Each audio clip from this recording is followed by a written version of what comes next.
আসসালামু আলাইকুম বন্ধুরা, আজকের এই ভিডিওতে আমরা এই 6 ভোল্ট ব্যাটারিটাকে ঠিক করব।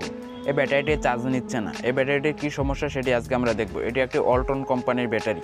আপনাদের ব্যাটারি যে কোনো কোম্পানির হলেও নিয়ম কিন্তু একই। এই 6 ভোল্টের ব্যাটারিটাকে যদি আমি 4, 5, 6 ঘন্টা চার্জ দিই, এর কোনো ভোল্টেজে বাড়ে না। যেরকম ভোল্টেজ থাকে সেরকমই থাকে।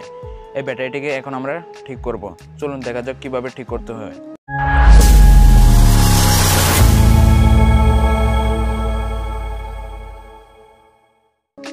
প্রথমে আমরা এই ব্যাটারির ভোল্টেজটা মেপে নিই। এই ব্যাটারিতে 2.52, 54 এরকম ভোল্টেজ দেখাচ্ছে। এই ব্যাটারিটাকে যদি আমি 4-5 ঘন্টা চার্জ দিই, এটার ভোল্টেজটা একটুও বাড়ে না। এরকম 2 ভোল্টই থাকে, কোনো ভোল্টেজে বাড়ে না। এখন আমি দেখে নেব এই ব্যাটারি এই ভোল্টেজ দিয়ে কোনো এলইডি চালানো যাবে কি না। এলইডি প্লেটটা এখন আমি এই ব্যাটারি দিয়ে চালাবো। দেখবো এই এলইডি প্লেটে এই ব্যাটারি দিয়ে চলে কি চলে না। এলইডি প্লেটটা ব্যাটারিতে লাগিয়েছে, এলইডি প্লেটটা চলতেছে না। এই ব্যাটারি আরেকবার ভোল্টেজটা মেপে নেই। এখানে কত ভোল্ট আছে? 2.48 ভোল্ট আছে। আমাদের এই ব্যাটারিটা ঠিক করার জন্য আমাদের এরকম অ্যাসিড লাগবে। এই বোতলের ভিতরে যে আপনার পানির মতন কিছু দেখতে পাচ্ছেন, এটা পানি না, এটা হচ্ছে অ্যাসিড। এই অ্যাসিড দিয়ে আমরা এই ব্যাটারিটাকে ঠিক করব। এই ব্যাটারিটাকে ঠিক করার জন্য আমাদের এরকম অ্যাসিড লাগবে। এই অ্যাসিড কোথায় পাবেন আর কত টাকা দাম সেটা আমি ভিডিও শেষে বলবো।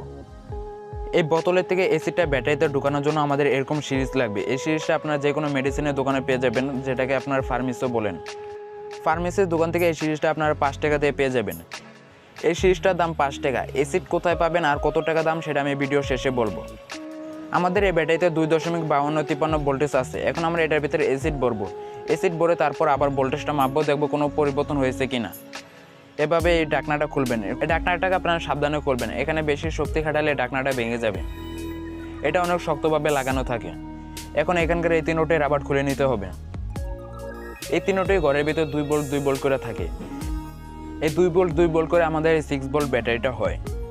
এখন এখানকার 3টি রাবার খুলে নেব। এই 3টি রাবার খুলে এখানে আমরা পরিমাণ মতন অ্যাসিড ভরবো। এই 3টা ফুটার ভিতরে আমরা এক সিরিজ করে অ্যাসিড ভরবো। এখন আমি এক সিরিজ অ্যাসিড নিয়ে নিব। আমার এক সিরিজ অ্যাসিড নেওয়া হয়ে গেছে। এখন আমি এটার ভিতরে অ্যাসিডটা ভরে নেব। আমি এই ব্যাটারির ভিতরে এক সিরিজ করে অ্যাসিড দিচ্ছি। আপনাদের ব্যাটারিতে যদি বেশি করে অ্যাসিডের প্রয়োজন পড়ে তাহলে বেশি করে অ্যাসিড দিবেন। এখানে যদি আপনাদের এক সিরিজ করে প্রয়োজন পড়ে তাহলে এক সিরিজ করে দিবেন, আর যদি বেশি করে প্রয়োজন পড়ে তাহলে বেশি করে অ্যাসিড দিবেন।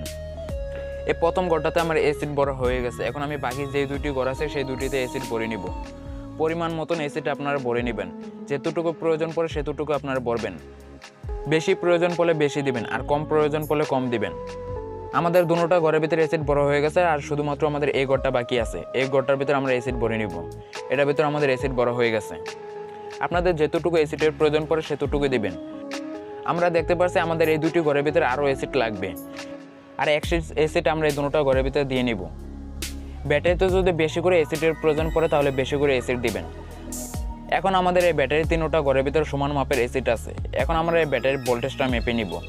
আমরা যেহেতু ব্যাটারিতে অ্যাসিড ভরে নিয়েছি, এখন আমরা ব্যাটারির ভোল্টেজটা মেপে নেব।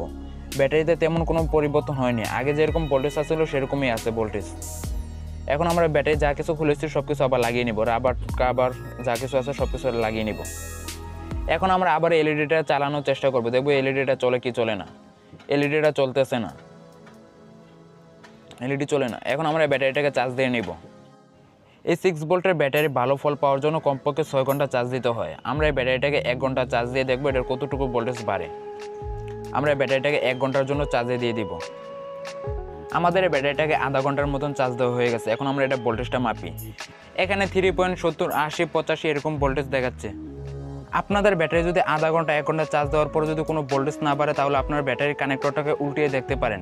যেরকম ব্যাটারির প্লাসে মাইনাস লাগাবেন, মাইনাসে প্লাস লাগিয়ে তারপর এটাকে 10 মিনিটের মতন চার্জ দেবেন। 10 মিনিটের কিন্তু বেশি চার্জ দেবেন না। আমাদের ব্যাটারিটাকে 1 ঘন্টার মতন চার্জ দেওয়া হয়ে গেছে। এখন আমরা এটার ভোল্টেজটা মাপবো, দেখবো কত ভোল্ট বেড়েছে। প্রথমে আমরা ডিজিটাল মাল্টিমিটার ভোল্টেজের রেঞ্জে সিলেক্ট করে নিই। এখন আমরা এটা ভোল্টেজটা মাপবো, দেখবো কত ভোল্ট বেড়েছে।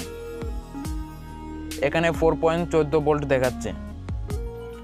1 ঘন্টার মতন চার্জ দিয়েছে, এই ব্যাটারিতে 2 ভোল্ট বেড়েছে। 6 ভোল্টের ব্যাটারি কমপক্ষে 6 ঘন্টা চার্জ দিতে হয়। এখন আমরা এই ব্যাটারিটা দিয়ে এলইডি প্লেটটাকে চালাবো। আমাদের এই এলইডি প্লেটটা কিন্তু অনেক ভালোভাবে জ্বলতেছে। এটার প্রত্যেকটা এলইডি ভালোভাবে জ্বলতেছে, এটার অনেক আলো। এখন আমরা এই ব্যাটারিটা দিয়ে আরেকটা ছোটো এলইডি প্লেট জ্বালিয়ে দেখব। এখন আমরা এই ব্যাটারি দিয়ে এই ছোটো এলইডি প্লেটটাকে চালাবো।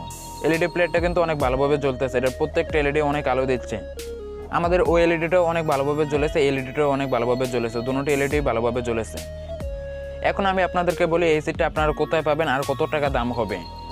এই সেটটাকে আপনারা যে কোনো গাড়ির গ্যারেজে পেয়ে যাবেন, যে জায়গাতে গাড়ি ঠিক করা হয় সেই জায়গাতে আপনারা এই সেটটাকে খুব সহজেই পেয়ে যাবেন। আমি এখানে 2 লিটার এসিড কিনেছিলাম, আমার কাছে 2 লিটার এসিডের দাম 60 টাকা রেখেছে। আপনাদের ওখানে কত টাকা রাখে সেটা আমি জানি না, আপনারা দেখে নেবেন কত টাকা রাখে। যে কোনো গাড়ির গ্যারেজে যায় যদি বলেন ব্যাটারি এসিড লাগবে তাহলে আপনাদেরকে এই এসিডটা দিয়ে দেবে। গাড়ির গ্যারেজের থেকে এই এসিডটা আপনারা খুব সহজে কিনতে পারবেন। বন্ধুরা, আজকের এই ভিডিওটি এই পর্যন্ত। ভিডিওটি দেখার জন্য আপনাদের ধন্যবাদ। পরবর্তী ভিডিও পেতে চ্যানেলটিকে সাবস্ক্রাইব করুন, আর এই ভিডিওটি যদি আপনাদের থেকে একটু ভালো লাগে তাহলে একটা লাইক করুন।